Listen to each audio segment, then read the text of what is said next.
Yeah, back to when you was working for Fox. You said you did like a little temporary job after graduation with Fox. Yes, yes, yes. And really, really appreciate you taking the time to interview me again, TM. And in regards to Fox, so after graduating from Baruch in Yeah. December of 2019, I ended up finding this temporary contract job at Fox News, um, and it was as a junior accountant, and it was interesting because I never envisioned myself working for a news channel doing their finance and accounting work. But it was a great learning experience. But I was only there for about 2 to 3 weeks in all transparency, because as soon as the middle of March hit, I think it was between the time of March 20th and Mm. March 27th of 2020, New York City was in shutdown. New York Shut City down. was in lockdown. And I'm not gonna lie, it really affected me hard. And the reason why is this. My mom, my mom is my only family member here in the States. Okay. And you know, she raised me single-handedly. I was raised by a single parent, my mom. Wow. And so we're very, very close. Like, I consider her in a way to be like my best friend, Mhm. right? And during this time, um, like, because my mom works as a housekeeper, she's been working as a housekeeper for over 35 years. There Wow. was one of her clients that that ended up saying, like, hey, like, New York City is not safe, and which they were right, because New York City was the epicenter of COVID in I the know. USA. Yeah, and know. because New York City is a really, really dense place. I know. And I remember vividly that my mom ended up saying, like, oh yes, this family is asking me to work in New Jersey, and I'm gonna have to move to New Jersey. And in my head, I'm like, Mom, like, what are you doing? It's there is a global pandemic, and you're telling me that you're not gonna be by my side, like, no. I'm like, that's family. And after my mom was like, she calls me Christo. That's my nickname. She's like, Christo, you have to be strong. Um, because technically during COVID, like, everybody was losing their jobs, Mhm. and she had the opportunity to work as a housekeeper, nanny, and cook. And she was Wow. basically working every day, Wow. 12-hour days. She was working even some days 14 Man, hours. She was don't get working me 80. emotional, man, bro. Huh? So don't get me emotional. Yeah, man. Yeah. She was working 80 to 100-hour days, or Wow. 80 to 100-hour weeks rather. So, um, yeah, it was tough, or rather 80 to 95-hour weeks. But it's still a lot, man, because waking up at 8 a.m. to work, going to bed at 10 p.m., doing that 7 days a week. Mm. Um, it was challenging, but I was grateful she had a job. Wow. And during this time, I remember vividly, I was I was in my apartment building. I Mhm. was in New York City, in Queens, and I had a roommate. But the thing is the roommate was a good guy, but he really kept to himself. He was very introverted. He was just doing his own thing. He was also working virtually during the pandemic, so he was working and I wasn't. Mm. And I remember I just ended up feeling, I'm like, what's going on with the state of the world? And I remember for the first 3 weeks of the pandemic, Yeah. bro, legitimately, the first 3 weeks of the pandemic, you know, I was just like instructed just like not to go outside. So it was like I would Amazon delivery groceries to my house. I would have Fresh Direct um, deliver groceries to my house, and it was like we would sanitize everything down, and like during that time, I was on LinkedIn. I was on social media, primarily LinkedIn, and I was looking at people getting laid off left and right, Wow. left and right, left and right.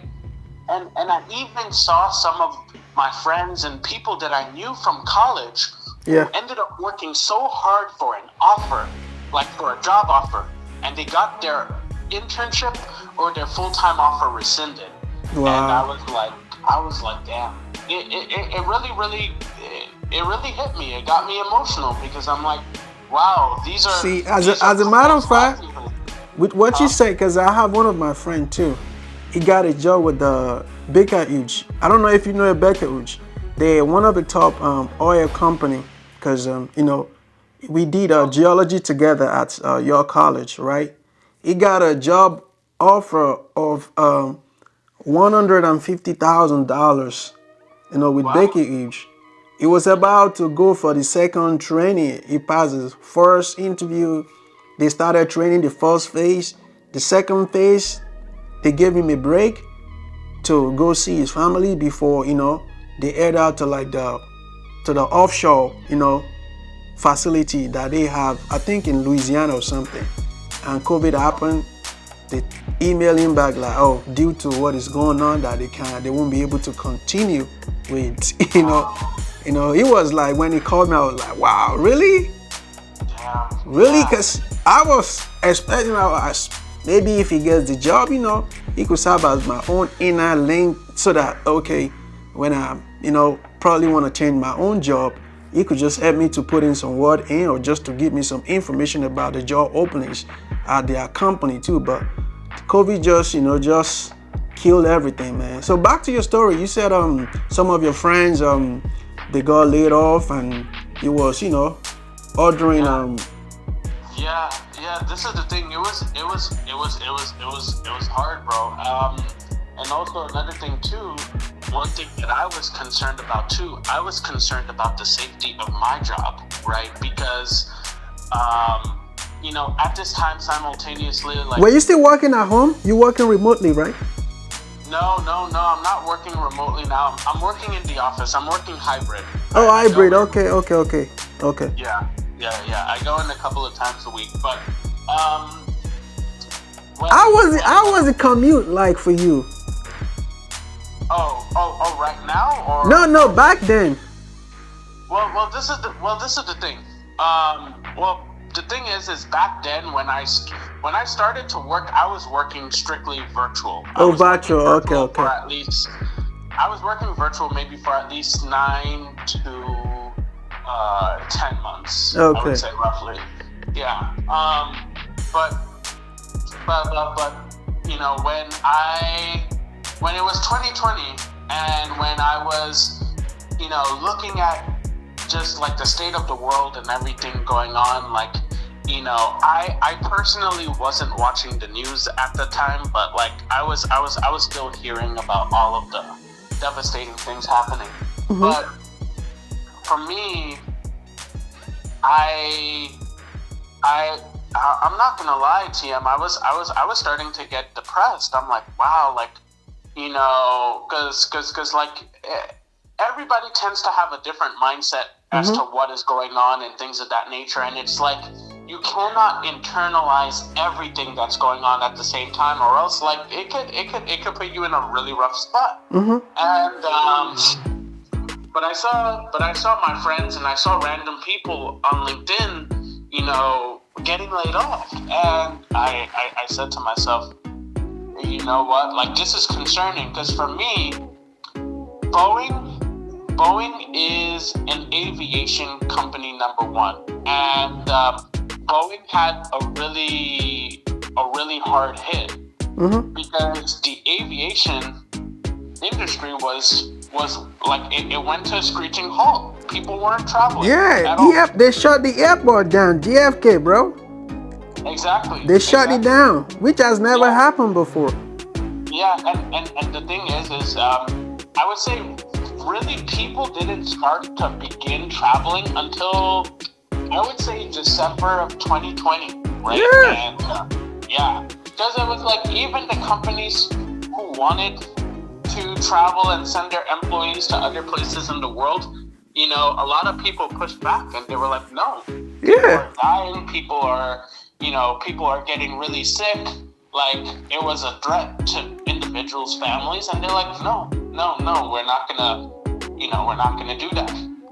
But I remember at one point, TM, I was just like in this depression, and I was I was watching a lot of YouTube videos. Wow. So yeah. I mean, dude, if your YouTube channel was around back then, I would have been binge watching I your know. YouTube content for hours. I But know. yeah, but it got to the point where like my circadian rhythm of sleep, like basically the way I was living was completely backwards. Like I would go to bed at 5 or 6 a.m. in the morning, and I would wake up at 3 p.m. I would only wake up 2 hours before sunset. Like it was really, really bad. And I just asked myself, like I prayed about it, and I just, like I consoled my heart. I'm like, what can I do during this time? What can I do during this challenging moment? And I decided, I'm like, okay, let me see if I could help people. Let me see if I could help people when it comes to their resumes, when it comes to job searching, when it comes to mentorship, when it comes to, the whole 9 yards. Let me see if I could be a beacon of light. Mm-hmm. Let me see if I could be an encouragement. And I just asked God, I'm like, God, like, I want to help people. Like, please use me as a vessel to help people. And after I got introduced to this app called Calendly. So it's like, basically if you want to organize your schedule and organize when you want to have meetings with people, you use Calendly, and they're able to book, a time slot as to when both you and the person are free. So every single day, TM, I would say from April 2020 to August 2020, I would say it was close to 4 months. About I decided to make it like a mission to mentor people every day from 12 p.m. to 9 p.m. every single day. How do you do it? Saturdays and Sundays. How do you do it? Do you go live or do you? So what I did was I put all of the information in my Calendly. I had 45-minute sessions with people. Live. So right? Yeah. It was over the phone, one-on-one. Okay. I get you. Yeah. And the primary goal was to help people with their resume, help people with their cover letters, teach people how to network, teach people how to set up informational interviews, how to connect with people, how to really put their best foot forward out there. And at the same time, I was creating content on LinkedIn, and I realized like it was going viral because like, a lot of my videos would have like 100 views, 200 views, 300, or 100 likes, 200 likes, 300 likes, and they would be reaching tens of thousands of people across the world, right? Yeah, across the world on LinkedIn. Wow. Yeah. And it was really during the time of the pandemic. Sorry to cut you short. As a matter of fact, do you know like LinkedIn too? They're doing like something like what YouTube is doing now. That if you post content, you could get your content monetized. I actually did not know that. Yep. I did not know that. Yep. Oh man, you're giving me an incentive now, but no. But no, I did not know that. But one thing that I did know though is that LinkedIn in general, they very much so reward content creators. They reward people that love to help others. Yeah. And You know the reason why I like them? You know the reason why I like them? They are strictly something impactful, like a job advice, job experience, how to handle job challenges. It's not like, oh, they're doing like all these crazy challenge, oh, check your booty or whatever, rate my feet. No. On LinkedIn, it's strictly professional, bro. Yeah, 100%. Strictly professional content.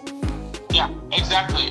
Strictly professional content. And in fact, one thing, this is a random side note, but I think it's very, very important. One thing that I learned about LinkedIn is LinkedIn specifically does not want any content to go viral. They want impactful content, and as you mentioned, that changes lives, that helps people to go viral. So it's like the people on there, they genuinely need to be adding value. It's not just like someone posting a funny video or memes or something like that. And in the grand scheme of that, in the grand scheme of things, there's nothing wrong with funny videos or memes. But as you mentioned, it's definitely a website where if you want to, like ramp up like your professional development,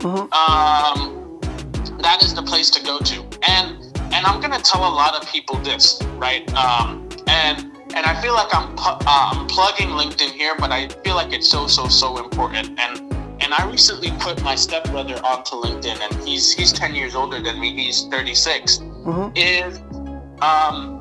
LinkedIn is the place of opportunity for anything. So like I know, like for example, my brother, he is really passionate about wanting to become a graphic designer. He's very passionate about video games. I'm like, dude, you should connect with people on LinkedIn. There could be a graphic designer that works for, Nintendo or EA Games or Sega or something like that. That's on LinkedIn. Wait. You said Sega. Did you play Sega when you was younger? Yes. You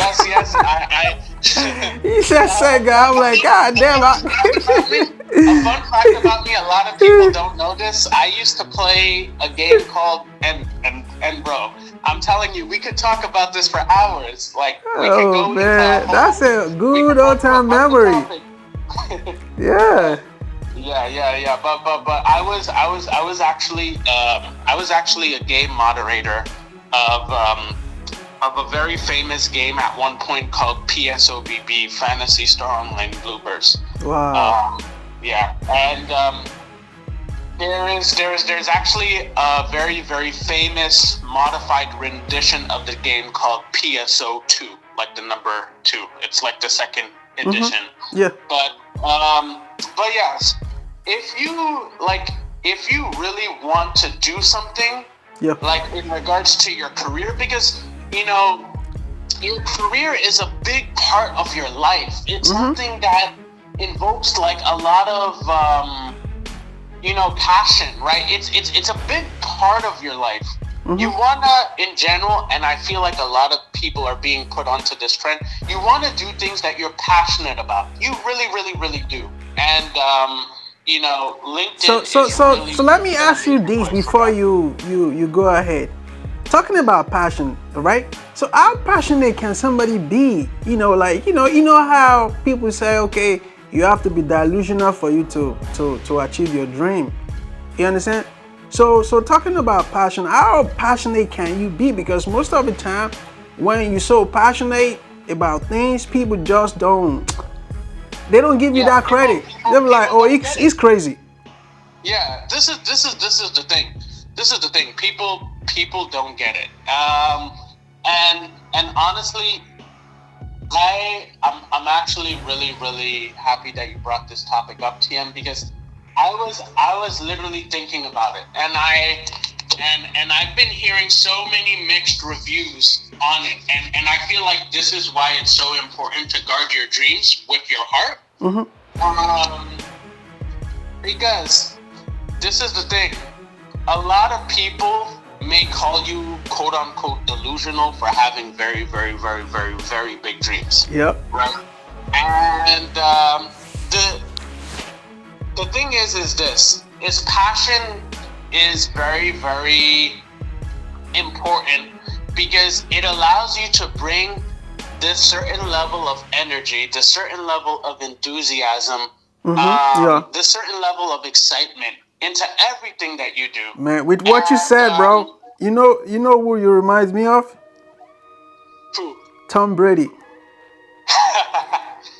Oh man, It's thank you. when he's walking out of the tunnel, as soon as he get out on the field, he always have that crazy energy. Like he will be screaming, like "Let's go!" Like every time I watch a New England game and I see him come out of a tunnel light, I'm like, man, that shit get me in the mood. Even though I'm watching at home, I'm like, "Let's go, Brady!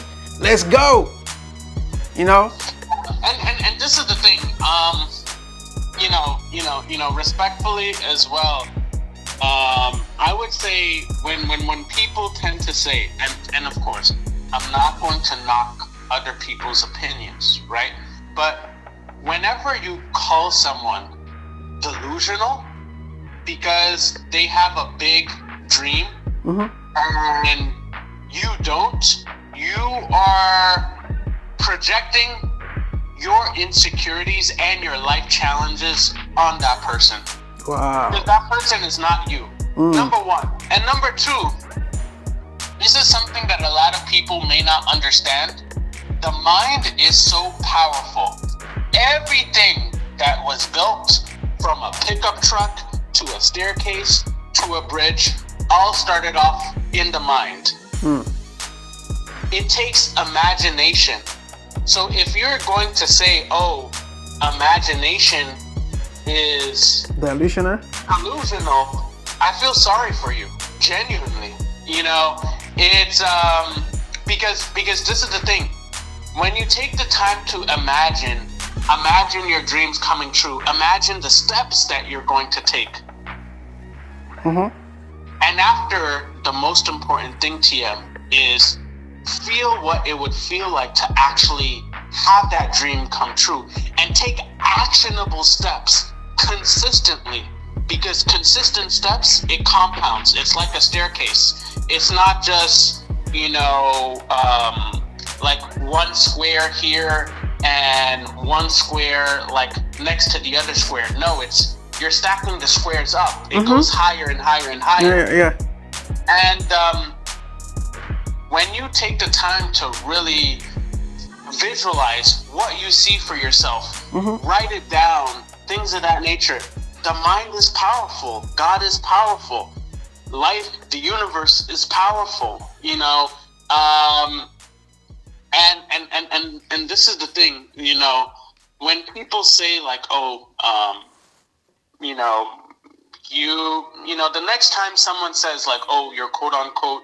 And not you. I mean, any viewer that's watching this. The next time anybody says, "Oh, you are delusional for having this big dream," because a lot of people, tend to say that to others, especially if they really want to become like a YouTuber or an artist, like a celebrity. Like, let's say if someone has a dream of selling out like Madison Square Garden and having a concert. Like a lot of people may say like, oh, like you are this or you are that. But the truth is that if that person has a dream and they could see themselves doing it, who are you to say it's delusional? This is the thing. When someone has a vision and they put their mind to something, it sounds so cliche, but the power of belief is so powerful. You could make something out of an idea. But this is the thing though, it takes a village. It's not just you. That's why it's so important to surround yourself with people that have like-minded goals that you do. You need to surround yourself with people that are passionate like you. So let me ask you this, right? Let me ask you this question, right? So how can you avoid burnout during say you're passionate about something, so how can you avoid burnout? Because sometimes it takes a lot Yeah, for you. yeah. It really, really, really, So really does take a lot. how can you, do you have any strategy that somebody can use to avoid burnout, even though they are passionate about what they do? Because if you're passionate about what you do, I'll give you an example. They said something about Kobe Bryant the other day that struck my imagination. They said before every game, right, he will shoot 2,000 free throw or shots before any game that he ever plays since he get to the NBA. 2,000 free throws, threes before the game. So how can somebody avoid burnout? Like, cause you do that, that's not even the training session. So do you have any strategy? Okay, do you have to go all out, or do you have to, like, relax, take it cool? Because I give you an example too. I was watching which game? As a matter of fact, perfect game. Philly Bucks. I don't know if you watch football, right? Jalen Hurts is the quarterback for the Philadelphia Eagles, right? And I've heard of Jalen. and Baker Mayfield is the quarterback for the Tampa Bay Buccaneers. Both of them went to Oklahoma University, right? So when the matchup came up, I was like, God damn, I don't know who to support, because two of them are I support Oklahoma University, OU, right? Football. 100%. So when they play, I'm like, let the best man win. But on paper, people picked Philly, because Philly, remember what happened last year, right? So over Tampa Bay Buccaneers. But when the game started, the way Jalen was going about it, it was too slow. It was calm, by the way, but I felt like, the overconfidence, I would say, I don't know if it's overconfidence, but it was doing things like too comfortable, right? And Baker Mayfield was like he was like a lion looking for food to eat. You understand? So he was hungry. He was hungry. Perfect word. So in my own case, when it comes to your passion, what's the best way to handle it? Do you have to be comfortable, Honestly, like relaxed, or you have to be looking like you really hungry, like you want to eat anything? Like, what's the best strategy to use? oh man, TM, that is such a deeply involved question, and what I mean by that is that there's multiple layers to it. I don't think there's a one size fit all response. And in all transparency, I've been trying to figure out the answer to this myself, and I'm gonna say this. I need to preface this. I don't want to sound like a politician providing a bluff answer, but I need to preface and say this. There isn't a one size fits all. Everybody is different. Everybody will have a different approach as to how they take it. So pretty much you're trying to say you have to know when it's time to turn it up. Yes, and sir. you have to know when to turn it down. Sir, Okay. You Okay. definitely need to know when it is the perfect time to turn it the fuck up. Okay. 100%. Okay. I got you. 100%. But no, what I wanted, well, yes, that. But also, what I wanted to say is this: is there's multiple layers. Now, okay, and I would suggest people to do their research on this. I would say number one tip to avoid burnout in the long term is this: I know a lot of people may not like to hear this, but it is sleep. So the first thing is this. So when it comes to your dreams, there's no doubt that you will have to sacrifice. There's no doubts that you will have to have late nights.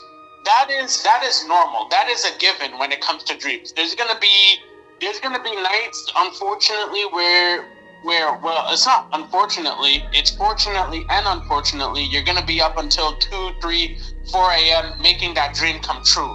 But ideally, long term, our body tends to get the the most ample amount of sleep, That's like the that's the best way quality. that's the way I'm trying to to let you explain better on. Go ahead. Yes, sir. Yes. Our body tends to get the best quality sleep between the times of 9 p.m. to 3 a.m. That is when you're